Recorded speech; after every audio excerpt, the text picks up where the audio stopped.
በጣም ለምትወዱትና ለምታከብሩት ሰው የምትልኩት ጥቅስ ላነብላችሁ። እኔ እናንተ ስለምወዳችሁ ይህንን ልክላችኋለሁ።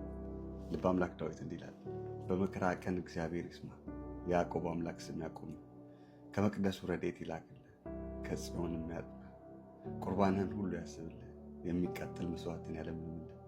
እንደ ልብ ይስጥህ፣ ፈቃድህም ሁሉ ይፈጽምልህ። በማዳንህ ደስ ይለናል፣ በአምላካችን ስም ከፍ ከፍ እንላለን። ልመናን ሁሉ እግዚአብሔር ይፈጽምልህ። እግዚአብሔር የቀባውን እንዳዳነው ዛሬ አወቁ። ከሰማይ መቅደሱ ይመልስለታል፣ በቀኙ ብርታት ማዳን። እነዚያ በሰረገላ እነዚያም በፈረስ ይታመናሉ፣ እኛ ግን በአምላካችን በእግዚአብሔር ስም ከፍ ከፍ እንላለን። እነርሱ ተሰናክለው ወደቁ፣ እኛ ግን ተነሳን፣ ጸንተንም ቆምን።